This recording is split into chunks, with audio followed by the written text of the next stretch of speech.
All right, welcome back, everyone, for another deep dive. This time, we're going to be tackling something that's maybe not the most exciting sounding thing in the world, Yeah. but I think is incredibly important, and that is corporate governance in India. And specifically, we're going to be looking at excerpts from Management and Administration. That's Chapter 7 of the Companies Act of 2013. Now, I know what you might be thinking.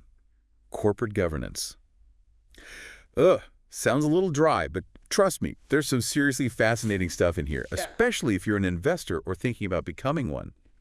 So, for example, did you know that even if you are an insolvent shareholder in India, you still get a say? You can actually still vote in company decisions? It's true.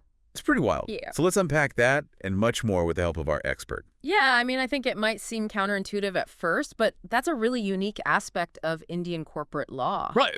While an insolvent shareholder may not have the same financial stake in a company, they're still considered a member and they retain certain rights. So I think it raises some really fascinating questions about the balance of power between financial interests and shareholder democracy. Totally. So where do we even begin with this? I mean, corporate governance, it sounds like such a big topic. Yeah, well, I think the foundation of corporate governance really lies in transparency, and that starts with record keeping. Yeah. The Companies Act mandates that every company in India maintains certain registers to track crucial information. Think of it kind of like as the company's DNA, it reveals its ownership structure, its key players. Oh, okay. So it's kind of like a public record of who owns what. Exactly. Yeah, one of these essential records is the register of members. This shows who owns stock in the company and provides a clear picture of who has a financial stake in its success. Then you have the register of debenture holders, and this tracks those who hold debt securities issued by the company. These registers aren't just paperwork, they're legal proof of ownership. They outline who has the right to vote to receive dividends and influence the company's direction. So if I'm thinking about investing in a company, this is one of the first things I should be looking at. Absolutely. These are a treasure trove of information. For instance, imagine you discover that just a handful of individuals or entities hold a significant percentage of the company's shares. Okay. That might raise some questions about whether their interests align with yours as a potential investor. Yeah, that makes sense. I'm starting to see how this seemingly kind of mundane stuff can actually get quite strategic. Precisely. And then there's the concept of significant beneficial owners, or SBOs. SBOs.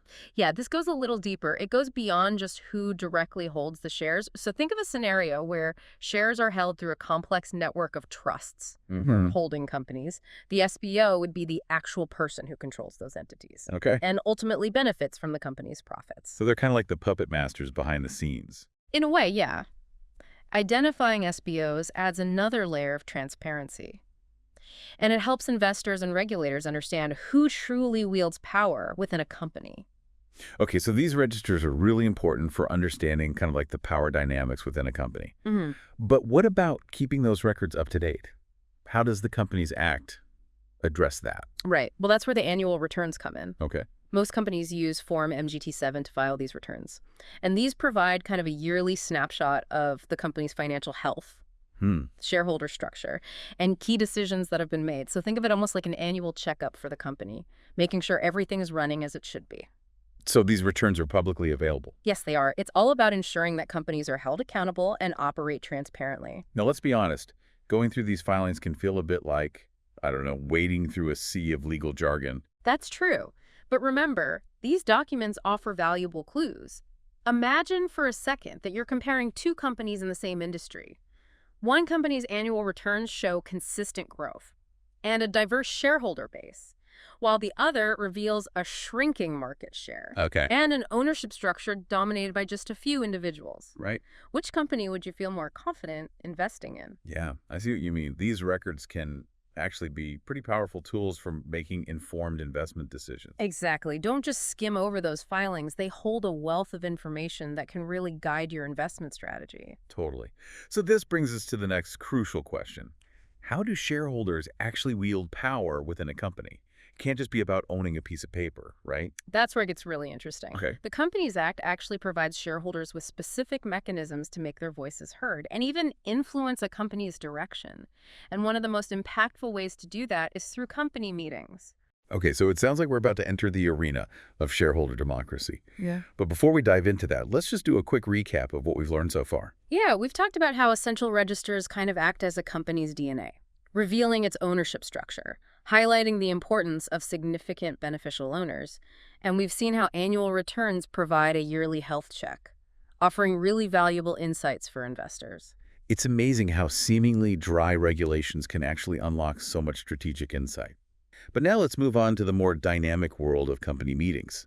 This is where shareholders get to exercise their rights and make their voices heard. So stay tuned as we unpack the power dynamics at play in part 2 of this deep dive. All right, so we've talked about the importance of registers and annual returns, for understanding a company. Right. But what happens when shareholders actually want to voice their opinions or concerns? Yeah. That's where company meetings come into play. Okay, so picture this, a room full of shareholders all eager to have their say. It sounds a bit like a scene from a movie, you know, with passionate speeches and dramatic votes. Is that how it really works? Well, it can be quite lively at times, but there's definitely a structure to these meetings, Okay. and the Companies Act outlines different types, each with its own purpose. So you've got your general meetings, which include annual general meetings, or AGMs, Okay. and this is where they discuss kind of routine matters like approving financial statements. Then you have extraordinary general meetings, or EGMs, called to address urgent or specific issues that can't wait for the next AGM. So an EGM is kind of like a breaking news bulletin in the corporate world? Exactly. It's where shareholders gather to address maybe unexpected situations or make crucial decisions that need immediate attention. Right. And then you have board meetings, Right. where the company's directors meet to make strategic decisions, and then class meetings where specific groups of shareholders, like those holding preference shares, discuss matters that are relevant to their interests. So a variety of meeting formats for different purposes. But for our deep dive, let's zoom in on those general meetings, especially those EGMs. Okay. Those seem like the moments where shareholders can really kind of flex their muscles, right? Absolutely. Think of it this way. You, as a shareholder, have invested your hard-earned money into a company. You have a vested interest in its success. General meetings, especially EGMs, are your chance to step into the arena and engage directly with the company's leadership. Okay, so how does all this play out in practice? What kind of power do shareholders actually have in these meetings? Well, one of the most fundamental aspects is the concept of a quorum. A quorum? Yeah, imagine showing up at a meeting, excited to vote on a crucial issue, only to find out that there aren't enough shareholders present to even make a valid decision. That's where the quorum comes in. So it's like a minimum attendance requirement. Precisely, the number of members needed for a quorum varies depending on the type of company, but it's a safeguard against a small, unrepresentative group making decisions that impact the entire shareholder base. Okay, so quorum ensures that there's a critical mass of shareholders present to make the decisions legitimate. But what about situations where the board of directors isn't acting in the best interests of the shareholders? Can shareholders do anything about that? That's a great point, and that's where the power of requisitionists comes in. Requisitionists. Yeah, let's say a group of shareholders holding a certain percentage of voting power feel that the board is making decisions that could harm the company. Okay. They can actually force the board to call an EGM to address those concerns. So they can essentially call a timeout Huh. and bring everyone to the table to discuss the issue. That's right. It's a powerful mechanism for shareholders to hold the board accountable and ensure that their concerns are heard. So it's not just about sitting back and hoping for the best. Shareholders have real tools at their disposal to actually influence the company's direction. Exactly. And of course, there's the fundamental right of every shareholder, the right to vote. The right to vote. This is where you get to cast your vote on a whole range of issues, from electing directors to approving major company decisions. So it's like choosing your representatives and then weighing in on the big strategic calls. Yes, and the Companies Act recognizes that shareholder opinions can be nuanced. You have the right to split your votes. Split your votes. Yeah, supporting some resolutions while opposing others. So you're not forced to take an all-or-nothing stance on every issue. Precisely, you can carefully consider each resolution and vote based on its individual merits and how it aligns with your interests as a shareholder. Now, earlier we touched upon a rather intriguing point. You mentioned that even insolvent shareholders retain certain rights, including the right to vote. Yeah. That seems a bit counterintuitive. It is, and it's actually a unique aspect of Indian corporate law. While an insolvent shareholder may not have the same financial stake, they're still considered members of the company and retain certain rights, including the right to vote. It raises some interesting questions about what constitutes ownership in the context of corporate governance. Yeah, so it's not just about the money.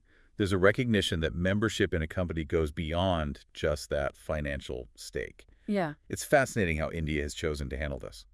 It is, and of course, in any meeting, you need someone to kind of keep things orderly, make sure everything runs smoothly. Right. That's where the chairman of the meeting comes in. They're like the referee of the shareholder arena. Exactly. The chairman ensures that the meeting follows proper procedures, that everyone gets a chance to speak, and that votes are conducted fairly. And in the case of a tie vote, the chairman gets to cast that deciding vote. Talk about holding a powerful position. Okay, so we've explored the different types of meetings and how shareholders can leverage their rights, even requisitioning an EGM if needed. It's clear that shareholders have way more agency than I initially realized. But how do these votes actually happen? That's a great question. The Companies Act actually provides a range of voting mechanisms to accommodate different shareholder preferences and circumstances, from the simple show of hands to the more sophisticated world of postal ballots. There's a method for everyone. It sounds like the system really aims to make participation as accessible and straightforward as possible. So let's dive into those different voting mechanisms in part 3 of our deep dive and see how they work in practice. Okay, so we've uncovered how shareholders can really make their voices heard, through those different types of meetings, and even force the board's hand with an EGM if needed. But now I'm curious, how do these votes actually take place? It's not like everyone just shouts yay or nay in unison, right? Well, sometimes it might feel that way, but in reality, there are formal voting mechanisms in place, Okay. each with their own, advantages and considerations. So let's break those down, starting with kind of the most basic method. All right, let's start with the simplest, the classic show of hands. Show of hands. Everyone present at the meeting gets one vote, regardless of how many shares they own. It's quick and easy, and you can gauge the general sentiment in the room. So it's kind of like a temperature check of the overall shareholder mood. But wouldn't that give an unfair advantage to those with smaller holdings? Like someone owning a tiny fraction could potentially swing a vote against the wishes of a majority shareholder. That's a valid point. And that's why the Companies Act also includes the concept of a poll. A poll? Yeah, if a shareholder feels that the show of hands doesn't accurately reflect the ownership structure, they can demand a poll. Okay. And in a poll, votes are counted in proportion to the number of shares held. So this ensures that those with larger stakes have their votes appropriately weighted. So it's kind of like saying, hey, my vote should count more because I have more skin in the game. Exactly. It's about ensuring that voting power reflects the actual ownership structure of the company. Now, in today's digital world, it's hard to imagine, gathering thousands of shareholders in one room for every vote. You're absolutely right, and that's why the Companies Act has embraced technology. E-voting, or voting by electronic means, has become increasingly common, especially for listed companies that have a large number of shareholders. Okay. It really streamlines the process, makes participation much easier, and it's particularly crucial when you're dealing with shareholders that are spread across the globe. It's like casting your vote for your favorite reality show contestant, but with much higher stakes. Exactly. And just like with those reality show votes, the integrity of that e-voting system is absolutely paramount. There are really strict rules in place to prevent fraud and manipulation. So no stuffing the digital ballot box. Exactly. It's all about maintaining that transparency and making sure that every vote is legitimate. Now, for those who can't physically attend a meeting, whether due to, distance health reasons or other constraints, the Companies Act offers the option of a postal ballot. Yeah. So no excuses for not participating. That's the idea. Postal ballots can be cast either by mail or electronically, making participation more accessible and ensuring that every shareholder, regardless of their location or circumstances, has a chance to make their voice heard. It's like those absentee ballots during elections. Yeah. Your vote counts even if you can't be there in person. Okay, now before we move on, I want to highlight one really crucial point about voting. It's a right, not an obligation. You're not forced to vote on every resolution. You can choose to abstain or only vote on issues that you feel strongly about.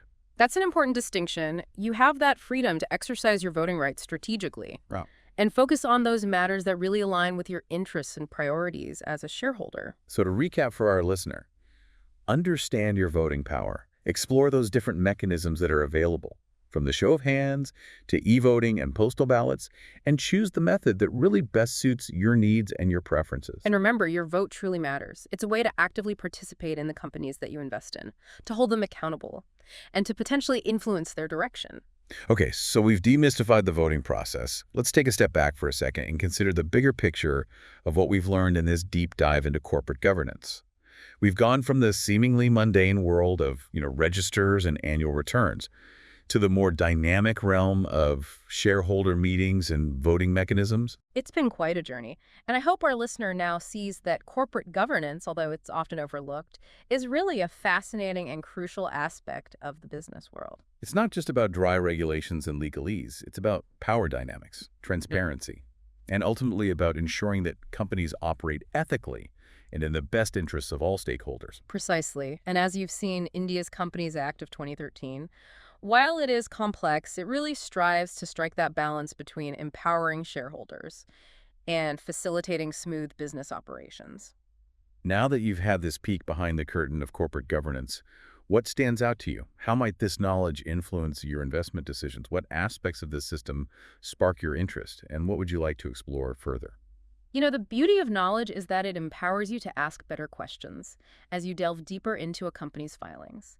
As you observe their actions and their decisions, you'll start to see these principles of corporate governance at play, and you'll be equipped to make more informed choices as an investor. We encourage you to reach out with your own thoughts, questions, and insights. This is just the beginning of your exploration into the world of corporate governance. Remember, this is a dynamic field, constantly evolving and adapting to new challenges and opportunities. So stay curious, keep learning, and don't be afraid to use your newfound knowledge to engage with the companies that you support. That's it for this week's Deep Dive. We'll catch you next time for another fascinating exploration.